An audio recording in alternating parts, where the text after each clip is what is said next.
I would say that when it comes to the majority of these rankings, in the wide receivers specifically, we already know who the top dogs are and who the best players are going to be on a weekly basis here. But there are going to be some new, younger guys who are going to sneak their way into this week's top 30, and you know that every point at this point matters for your fantasy football playoff contention. So today, we are going to get into the top 30 wide receiver rankings for Week 13 fantasy football, guys. And don't forget that I am still giving away a bunch of free FFN hats right now, and all I need you to do to qualify to get one of these free hats is to go down there, drop a like on this video, subscribe to the channel to show your support, and go down there and comment your hottest take for Week 13 fantasy football, guys. So please go down there, drop a like on the video, and subscribe to the channel to show your support. Let's go ahead and just dive right into these rankings right now. So all right, buddy, come on. So yeah, while Tyreek Hill is still sharing a tier with somebody, it's not with AJ Brown anymore. It's actually with CeeDee Lamb, but Tyreek Hill still at number 1, taking on the Washington Commanders.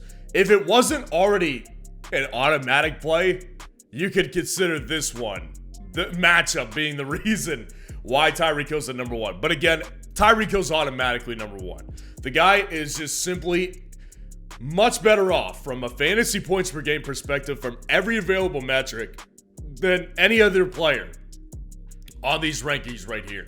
That's why Tyreek Hill is consistently number 1. But you can see on the screen, CeeDee Lamb is a great number 2 option right now. CeeDee Lamb is taking on the Seattle Seahawks on Thursday night. CeeDee Lamb is he is no slouch right now. Especially over the past month and a half, CeeDee Lamb has been absolutely phenomenal. It's been ridiculous watching what he's done. And him and Dak are honestly playing their best football maybe of their entire career right now. It's been really fun to watch. It's been impressive. And taking on the Seahawks this week, I like the matchup here. Then I've got AJ Brown kicking us off in tier 2. AJ Brown's taking on the San Francisco 49ers this week. Now, honestly, I understand that the past 2 weeks have been a little bit disappointing for AJ Brown. And I'll be honest with you guys, if he was playing the, Carolina Panthers or even the Tampa Bay Buccaneers, AJ Brown would be a tier 1 as well. Because I still think that, yes, while he's had a couple bad games, Tyreek Hill has a stinker every once in a while. CeeDee Lamb, at the beginning of the season, was a buy low candidate for several weeks. AJ Brown is just going through that ebb and flow right now of being an Eagles wide receiver when they've got a stud number 2. And this week against the 49ers, we'll see what happens and how they play him. But AJ Brown to me doesn't matter what the matchup is. The guy's always capable of going off, and that's exactly why he's at number 3. Then I've got Amon-Ra St. Brown 1 spot over Keenan Allen. And Amon-Ra St. Brown's playing the Saints in New Orleans, Keenan Allen in New England. So here's the reason why Amon-Ra St. Brown is 1 spot above Keenan this week. Obviously, they're both great players. You can see the numbers on the screen. They're doing absolutely fantastic right now in fantasy football. They've done extremely well on their offenses, and they're basically very similar players as it is. Now, what I like about Amon-Ra St. Brown this week over Keenan is when I look at Keenan Allen, he's playing the Patriots, who are not a good defense. They're not a good team, period, end of story. But at the same time, the one thing that gives me doubts here is that New England does do very well at shutting down your number 1. That's what they've always done well. So from that perspective, I do have a problem with the matchup here. And Keenan Allen's, regardless, going to be a fantastic option, just like Amon-Ra St. Brown is. Mike Evans at number 6, taking on the Carolina Panthers at home in Tampa Bay. Mike Evans has been tremendous. Bottom line, he's been absolutely fantastic.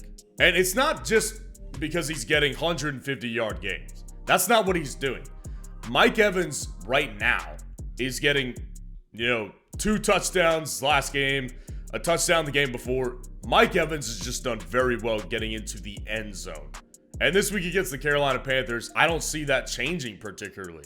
Tank Dell at number 7 here, taking on the Denver Broncos in Denver. Now, I'll tell you this for a second. What gives me pause on this matchup, just a little bit, is the fact that does Pat Surtain line up against Tank Dell, or is he going against Nico Collins? And the reason I am concerned about that is because, number one, obviously Pat Surtain is a great corner. He's a true lockdown, shadow the number one type of cornerback. But it's also because neither one of these wide receivers is an established number one. I mean, you could get number one performances from both of them, Nico Collins and Tank Dell. So who does he follow? I'm leaning that he follows Nico Collins because he's a bigger, more conventional wide receiver X target. That's what I am leaning towards. But Tank Dell, if that's the case, is going to be running free a lot against this Denver secondary. Tank Dell has already been great. The quarterback is great. I don't worry about that. I'm very, very happy to play Tank Dell at number 7 this week. Jaylen Waddle is one spot above Devonta Smith. Jaylen Waddle taking on the Commanders and Devonta Smith taking on the 49ers. Simply put, matchup is great. And last week before the week, I said, if Jaylen Waddle doesn't do well, we're going to have a come to Jesus moment. He did very well against the New York Jets. And the reason I said is because I think that with Sauce Gardner going to be matched up against Tyreek Hill, there's going to be a lot opened up here for Jaylen Waddle. It appeared that was happening, and this week he doesn't really need that. He's playing the Commanders defense, for crying out loud. The Commanders defense has been horrendous. I mean, they just fired Jack Del Rio, their defensive coordinator.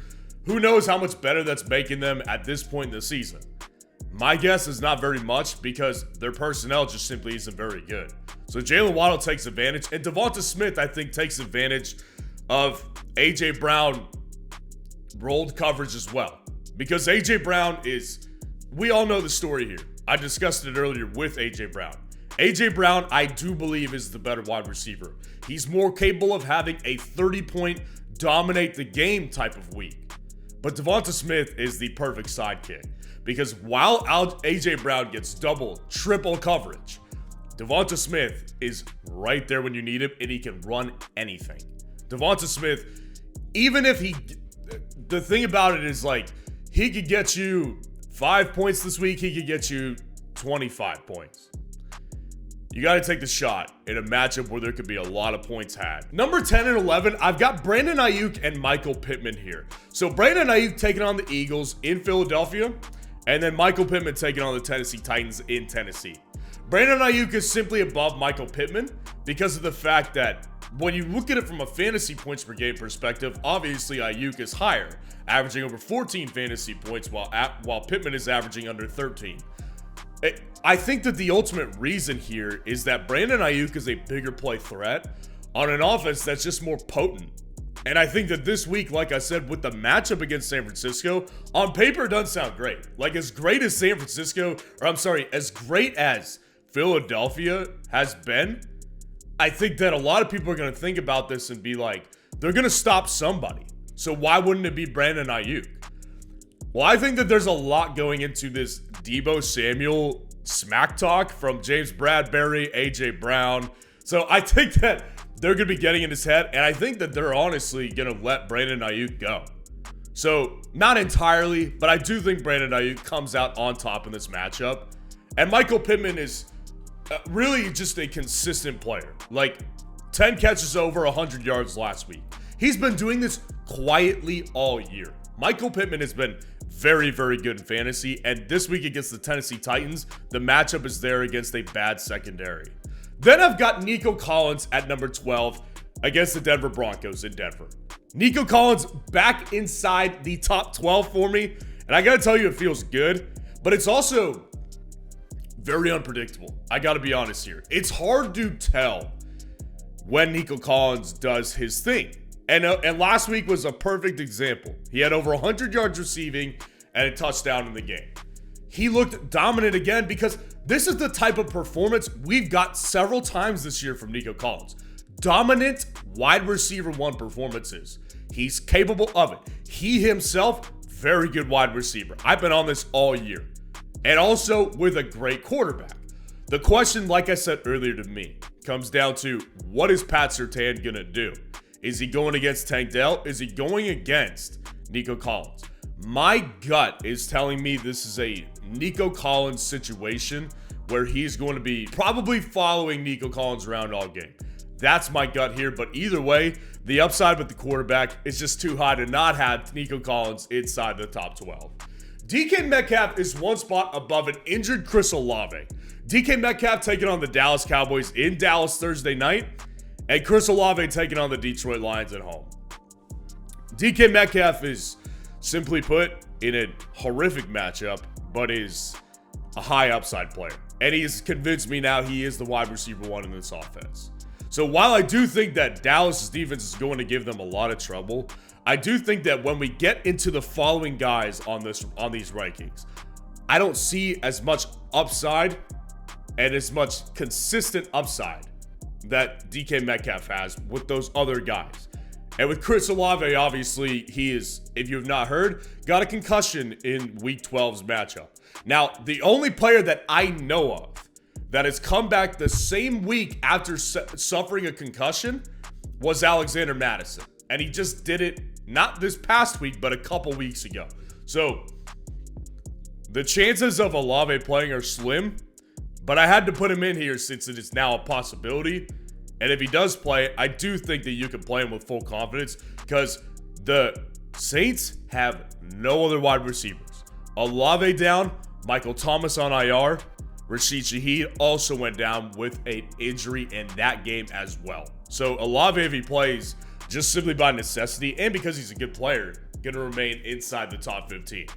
Marquise Brown at number 15, taking on the Pittsburgh Steelers. We saw a glimpse of what we've been waiting for with Marquise Brown versus the Los Angeles Rams last week.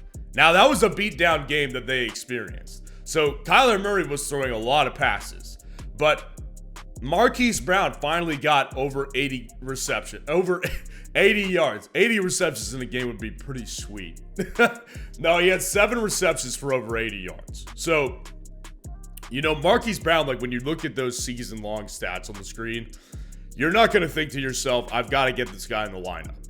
But what I will continue to say is that Marquise Brown is a higher upside guy than a lot of people who don't pay attention think.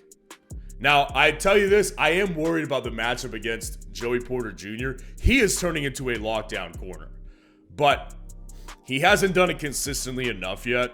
Marquise Brown could be in line for a good week, especially if they roll him out in the slot quite a bit. Jamar Chase is one spot above Deebo Samuel. Jamar Chase taking on the Jacksonville Jaguars in Jacksonville on Monday night, and Deebo Samuel taking on the Eagles in Philadelphia. Now, Jamar Chase, I talked about this all week leading into the week. There was not a world I didn't see where there was going to be less upside for Jamar Chase, and we saw exactly that. Now, simultaneously, while we saw less upside because of the quarterback situation, because of the offense now they're forced to run, and the limited playbook they're running with Jake Browning, simultaneously you saw how great of a player this guy is. This guy had I watched that game. He had 2 passes that he caught that were tipped up in the air by the defense, and he ran it for like 40 yards combined after the catch. Like, that's Jamar Chase. He's still a great player, and he can get those big plays at any notice. So for that reason alone, he's going to remain for the time being inside the top 20.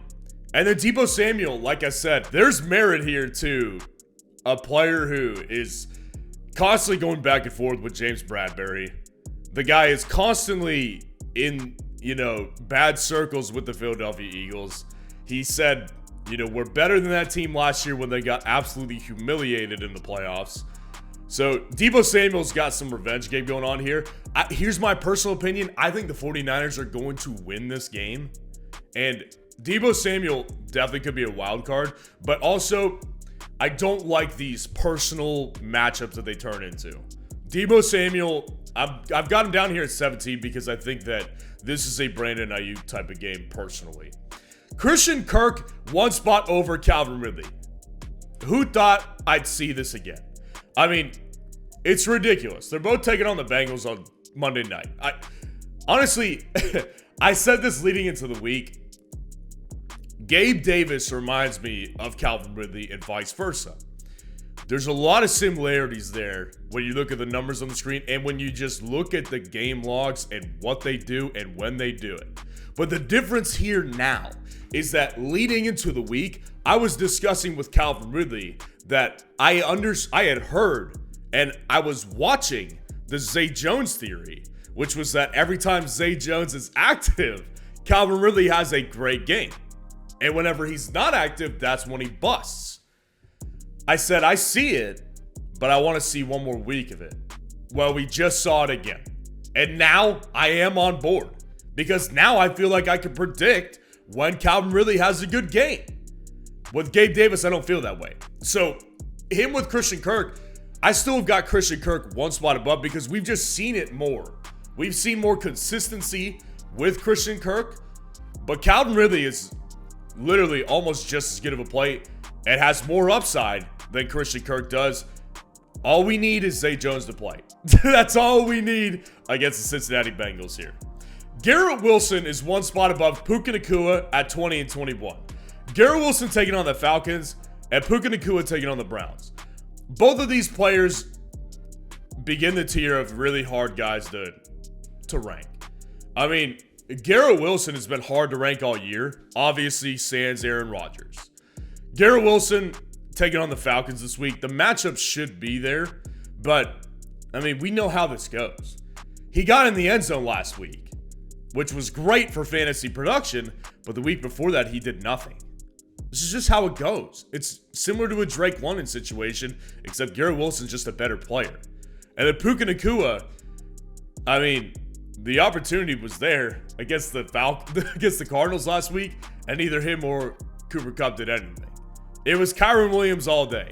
So I don't know how much of that's going to happen against the Cleveland Browns. I do think there's a better chance that Puka Nacua has a better game, but it's hard to tell right now. Like Tutu Atwell led the team in receiving last week, so it's hard to tell exactly where Puka's going to fall this week. I've got Adam Thielen one spot above Amari Cooper at 22 and 23. Adam Thielen taking on the Tampa Bay Buccaneers in Tampa Bay, and Amari Cooper taking on the Rams in Los Angeles.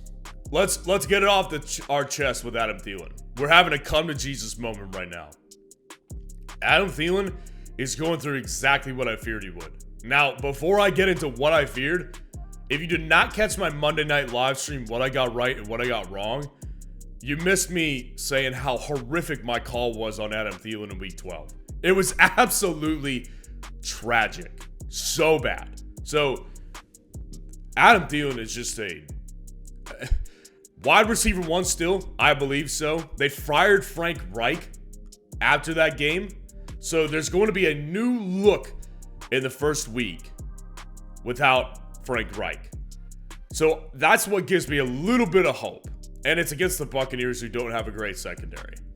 So Adam Thielen, while it was awful last week, while I do have many more concerns that last throughout the rest of the season because he's on the worst team in football, I do think that what we've seen over the year is that when you get rid of a Josh McDaniels, when you get rid of a Matt Canada in Pittsburgh, when you get rid of a Frank Reich, that first week tends to look really good after that coach is gone. So I think there's a chance that there is some of that. Now, Amari Cooper left the game with an injury on Sunday, and it was to his rib cage. Now, Amari Cooper, I don't know whether or not he's playing. Like I said, we're filming this on Tuesday morning, very early, so we don't exactly have a ton of news updates. And he may be dealing with another quarterback. I mean, at this point, it doesn't really matter because he's dealt with so many. But Amari Cooper, if he could find consistency at quarterback and if he could play, the matchup is there against the Los Angeles Rams. So Amari Cooper definitely going to be inside the top 25 at this point because of the matchup and because dude's always got the potential to boom. Drake London, one spot above Cooper Kupp. Drake London taking on the Jets, Cooper Kupp taking on the Browns. So Drake London, it's similar to Garrett Wilson, right? It's like 1 week he'll have a really good week. He'll be targeted 10 times and he'll come away with 6 receptions for 70 yards. I love it. Like, I love the player Drake London is. He's a great player. But, I mean, he's taking on Sauce Gardner this week, and he's just as likely to give you four targets with 1 catch for 15 yards. That's what we're seeing here with Drake London. So I don't exactly think he's some stable option all of a sudden. And then Cooper Kupp, I need to see a lot more before I can put him back inside the top 15 to 20. Cooper Kupp has been bad. And I think that he really is playing limited right now. I don't think he's at full health. I just don't. When you watch the guy play, he looks limited. Cooper Kupp needs a lot more, especially in a matchup versus Cleveland, for me to rank him higher at this point. I've got Rashid Rice at 26 here, taking on the Green Bay Packers. I believe this is his debut on my top 30 wide receivers right here. And he deserves it after last week. I mean, Rashid Rice is, for a while, been the wide receiver 1 in Kansas City, but he just hasn't come to fruition. This was the first week that he came to fruition. In week 12, over 100 plus receiving yards, a touchdown in that game, 8 receptions. That's what we've been waiting for with Rashid Rice. The opportunity presents itself. It presented itself all season, and it will continue to present itself versus the Green Bay Packers. On board, finally, with Rashid Rice this week. DeAndre Hopkins, 1 spot above Courtland Sutton. DeAndre Hopkins taking on the Colts, Sutton taking on the Texans. Hopkins is just the ultimate boomer bust guy at this point, actually. It's actually interesting because I called him a bust-proof player before the start of the season. He's actually been anything but that. This guy is boomer bust as it gets. Now, don't forget, he is capable of giving you 25-plus point game.